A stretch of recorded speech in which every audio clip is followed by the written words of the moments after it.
Good morning, my name is Rachel Howarth and I'm one of the Business Studies teachers at Bradford Girls Grammar School. This video has been produced following the Parents Information Session held in December 2021 and is relevant for all GCSE Business students in Year 10 or 11 and the parents. The aim is to explain how wider reading and understanding of current affairs and international events can help students to gain a deeper knowledge and understanding of business, as that is the main intent of their course of study. And as a byproduct, it can also help students to write more sophisticated answers in their examinations and access higher grades. We'll start by having a look at the assessment objectives from the specification, which is the AQA course, GCSE Business. And today we'll be focusing mainly on assessment objective 2, the fact that students need to be able to apply knowledge and understanding of business concepts and issues to a variety of contexts. And to be able to do that, they need to have tools in their armoury to be able to take subject learning and apply it to different business scenarios.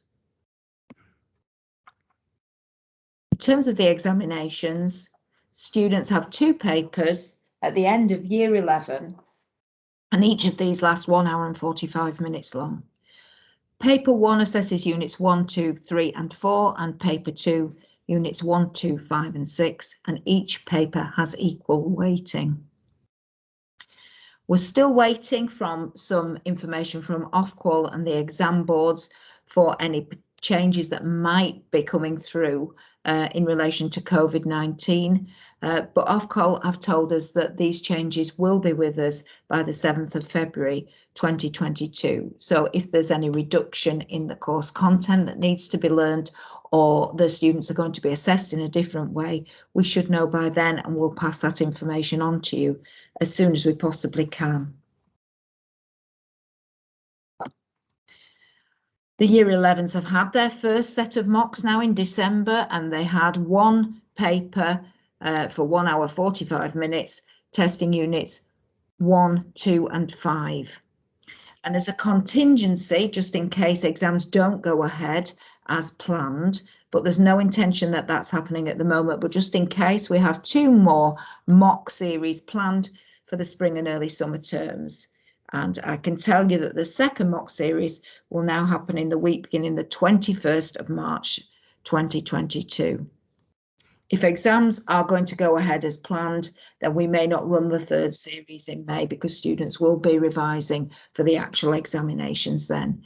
But the second mock series will go ahead in the week beginning the 23rd of March. So just coming back to what we're going to focus on today, which is the application of knowledge and understanding of business concepts and issues to a variety of different contexts. And let me now explain to you why it matters. Both of the papers that I've just talked about include multiple case studies with extended written answers demanded in response.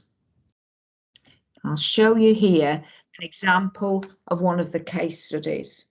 So these case studies are given sometimes relating to real businesses, sometimes fictitious businesses, but students need to reference the information from those case studies in their answers to longer questions.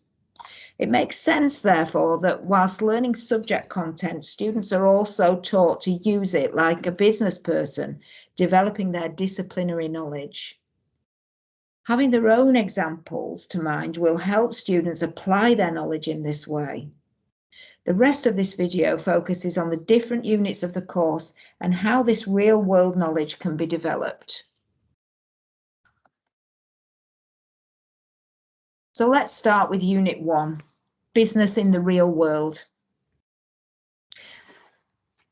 The key areas that students can gain knowledge from outside and apply to their subject content are entrepreneurship, location, the dynamic nature of business and legal structure. So if you or a member of your family have set up your own business, then talking to students about your thought processes before, during, and after setting up the business will be very helpful to their study of entrepreneurship. Location of business is a really important part of the syllabus, and so this can be done by anyone. If you're going shopping, you can have a look at out-of-town shopping areas or the high street, the local high street, and think about the makeup of the different businesses that are there, why they're there, what kind of impact having a business located in a certain area has on their sales, for example, and possibly their costs. So thinking about the costs of locating on the high street, why businesses change so regularly is often linked to the cost of rent. So it's those kind of things that you could talk about with your children to gain a deeper understanding. If there is a family business, then talking about the legal structure, and particularly things like why you might have set up as a private limited company, would be really useful. Liability is something that students struggle with as an abstract concept, but if they can apply it to a real life business, then it becomes more understandable. Similarly, if you set up as a sole trader, explaining the benefits of that would be really helpful. Looking at Unit 2, which is a really interesting unit, it's about the influences on business. There are lots of areas that students need to study. They study about sustainable business, about globalization and the impact of this on small and larger businesses. They study exchange rates, interest rates, and ethics, business ethics, which are all quite interesting concepts in themselves. And a lot of what you might see on the news is really relevant to them. But what I would say is to try and encourage them to look at a range of worldviews. So don't just look at the BBC, look at different news content, see if they cover these kind of issues like COP26, the climate conference, in a different way, so that students gain a wider perspective on different international events. That's really important, because when they start to look at those longer answers, they often have to look at different sides of the arguments. So news programs, documentaries are often very useful for this, to help students shape their views. The McDonald's image is there because they've got a lot of bad publicity in the past through the franchising operations. So there's often news stories on the internet, but also more broadly in news and documentaries that could help your daughters to broaden their understanding there. Unit 3 is business operations. And this is where students learn about production, logistics, procurement. It's not naturally the most easy to understand if you haven't visited a factory, and hopefully once the coronavirus restrictions end, we may be able to visit a factory and get a bit more insight into how they work. There are some internal ways in which students can actually broaden their knowledge or apply knowledge from different subjects. This requires them to understand the mathematical operators, so addition, subtraction, division, and multiplication. But also Key Stage 3 geography is linked to this as well. So students can see links between their subjects, and that might help them to understand this unit more. More recently in the news, there have been quite a few articles that have been relevant to this unit of the course. Certainly the issues with the supply chain caused by Brexit, and you can also see the Ever Given there stuck in the Suez Canal, which caused lots of problems with supply. And that's useful to talk about these issues in terms of what that means for the ordinary customer in relation to the prices that are now actually rising, but that's as a result of increased costs for businesses. Customer service and quality is also involved in this unit. So if you work in a business, you might talk to your children or your child about how they use ICT to produce a good customer service, for example, through using social media and these pop-ups, or it could just be how your business uses customer service techniques face-to-face. It doesn't have to be the modern generation. There's quite a lot in that unit, and it is quite difficult to understand as an abstract concept. So the more you can talk about these things, the better.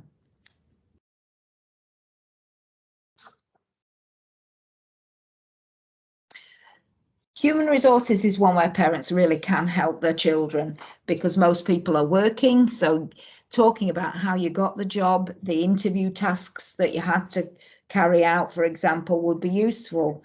Talking about the workplace and how it's organised and the advantages and disadvantages of structure would be really useful. How easy is it to talk to your line manager? Could you go and talk to the boss of the company if you needed to? What training have you had and the benefit you may have gained, or how your employer motivates you? Do they give bonuses? Do they give extra responsibility? And really encouraging other members of your family to talk about their jobs as well, so that students understand that different employers have different kinds of attitudes towards motivation, training, etc.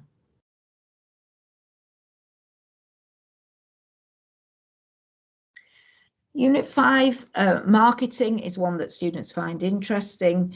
This is where you could discuss different advertisements on the television and discuss what they're trying to stimulate in terms of the people who are reading them. Do we really think that those adverts are aimed at everyone in the family? Who are they aimed at? Those kind of discussions would be useful because the questions in examinations are often talking about target audience. So are these advertisements which cost thousands and thousands of pounds actually hitting the right audience? You could discuss digital marketing. We've said before, the pop-up adverts that come up when you're on your email, social media. There's quite a lot there that you could talk about, the different ways that businesses try to attract their customers to buy. The final unit is Unit 6, Business Finance. Again, students need to be secure on the mathematical operators. It isn't sophisticated maths. We are just talking about addition, subtraction, multiplication, and division, and calculated percentages and percentage change. Students have already done this in maths. So this consolidation work is really crucial, and students need to be really secure on that to be able to do well in this particular unit. We also look at cash flow forecasting. So if you're a small business and you feel like you could reveal that kind of information to your children, then maybe letting them have a look at a cash flow forecast would be useful, although they do see them in class. And we look at the sources of finance. Now, this is where we deviate a little bit from the specification because we want to include something related to the context of our students. There is quite a large chunk of the spec talking about borrowing and loans, where we're talking about interest payments. And we are including for the first time this year the Islamic perspective on borrowing as well. So what I would like to say, and I said in the presentation, if there are any parents who could contribute to that section of the course, whether it's this year or next year, I'd be really grateful to talk to you so that I made sure that I am covering this area accurately in enough detail and giving the students the information that they need. Finally, I'd just like to talk a little bit about the underpinning knowledge and where students can find some help to support them when they are trying to know and remember more, which is essentially the main aim of their course. They need to, as a basic, understand the keywords, and they get these keywords given for each unit. So they need to be testing themselves regularly on the keywords. As you know, we use Microsoft Teams, and in the class notebook there are flashcards, electronic flashcards, where students can access for each unit. They can click on the word and it gives them the answer. So they can test themselves electronically. But every student in year 11 also has their own pack of physical flashcards if they prefer that way of learning, but they should be testing themselves regularly on those. They need to learn by heart the advantages and disadvantages of different concepts, and they also need to remember the business models that we introduce. For example, in Unit 5 marketing, we have 2, the product life cycle, and we have the Boston Matrix. On Microsoft Teams, not only do we have these electronic flashcards, but we have knowledge organisers for each unit. This is a snapshot, if you like, of each unit on one page that students can use to, again, test themselves on the key knowledge and understanding. There are multiple choice quizzes, which are self-marking, so students can do them again and again until they get all the questions right for each unit on there. We have the resources from every lesson that is delivered on SharePoint, which is linked to Microsoft Teams, so students can actually go back and have a look at the PowerPoint. On there are the PowerPoint slides, but there are also videos which explain every concept as well, because sometimes students like to listen to be able to process properly rather than just reading. We do offer year 11 interventions on Tuesdays after school between 3:15 and 4:15. These are either open to everybody, and then for short periods of time we will have targeted interventions where specific students will be invited to really try and focus on improving their results. I hope that's given you a good insight into how you can help your child to broaden their understanding of the world, and as a result gain a better understanding of business operations within that world and apply it to her examinations. If you have any questions, then please feel free to email me rhowarth, RHOWARTH @bggs.com. Thank you so much for your time.